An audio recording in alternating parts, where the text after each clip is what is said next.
Assalamualaikum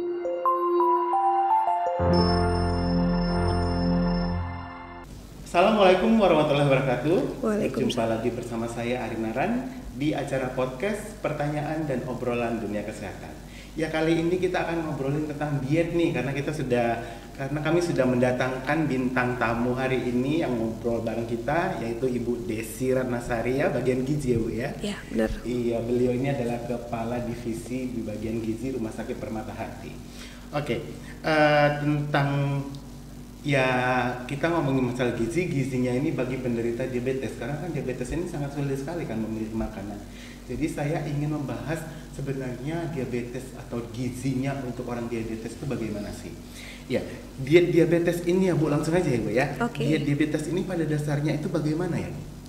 Nah, terkait diabetes ini sebenarnya pada dasarnya itu membantu pasien memperbaiki kebiasaan makan dan juga menjalani olahraga untuk mendapatkan kadar gula yang normal. Oh gitu ya Bu ya. Terus kalau ini diabetes itu kan harus menghindari gula tentunya kan. Yap. Dan karbohidrat. Betul. Mana yang lebih penting itu Bu, untuk menghindari gula atau karbohidrat atau dua-duanya? Nah, sebenarnya untuk diabetes ini sebenarnya kita tuh antara gula sama karbohidrat itu sama ya. Jadi karbohidrat itu terbagi jadi dari dua. Ada karbohidrat kompleks dan ada karbohidrat sederhana. Nah, di mana itu gula ini termasuk ke kelompok karbohidrat sederhana. Jadi antara karbohidrat dan gula itu sama. Jadi kita harus menghindari yang namanya karbohidrat sederhana, yaitu gula. Begitu. Iya, kalau untuk ini kan kita makannya tentu adalah beberapa buah gitu ya. Betul. Kan buah ini ada yang manis banget gitu. Betul. Ya. Buah yang manis banget. Mungkinkah itu mempengaruhi level gula darah kita jika kita mengkonsumsi buah-buah yang terlalu manis? Bisa mempengaruhi, bahkan bisa. Bahkan buah itu termasuk golongan karbohidrat juga. Oh gitu. Ya, jadi buah ini memang banyak yang manis ya, tetapi di sini golongannya karbohidrat dalam bentuk sukrosa.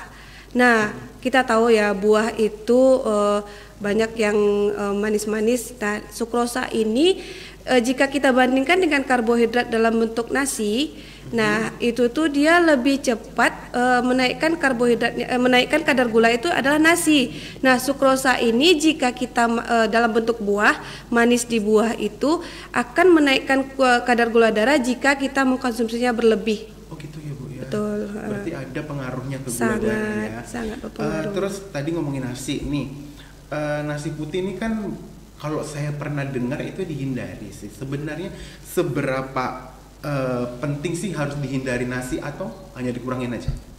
Nah, kalau nasi itu sudah saya jelaskan sebelumnya, nasi itu termasuk ke dalam karbohidrat kompleks. Sebenarnya bukan dihindari, tetapi jumlahnya harus kita batasi. Ya, batasi, bukan hindari. Bukan dihindari. Betul. Ya. Berarti masih boleh makan nasi ya? Masih boleh. Iya, untuk makan daging gimana nih? Daging nggak apa-apa. Daging ayam, daging sapi, itu kan pengolahannya kah yang harus dirubah atau bagaimana? Nah, harus kita perhatikan juga untuk daging ya. Daging itu masuk dalam kategori protein. Nah, yang namanya protein untuk penderita diabetes itu sangat dibutuhkan untuk regenerasi sel.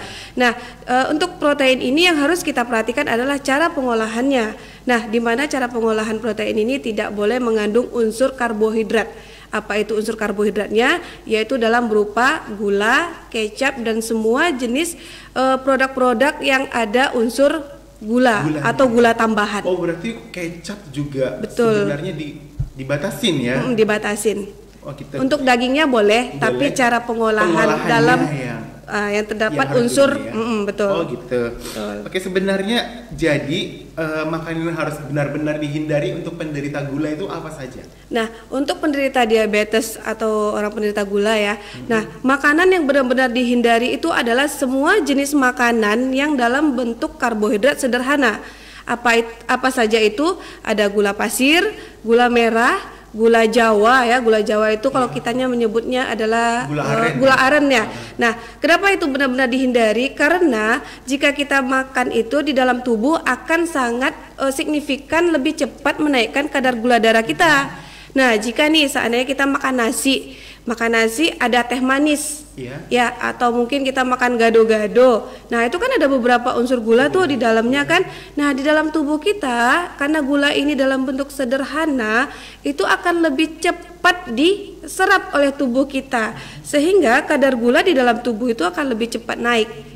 Oke. Nah, begitu. Ya. Oke. Kita sepertinya ada pertanyaan nih dari pelanggan rumah sakit ya. Ya, akan saya bacakan ini pertanyaannya dari Ibu Nurpiah di 13 Halo, ya. Ibu Nurpiah. Terima kasih pertanyaannya. Jadi pertanyaannya itu adalah apakah penderita diabetes boleh minum air susu murni? Air susu murni untuk penderita diabetes. Iya. Susu murni itu kita tahu ya, dia tidak mengandung unsur apapun.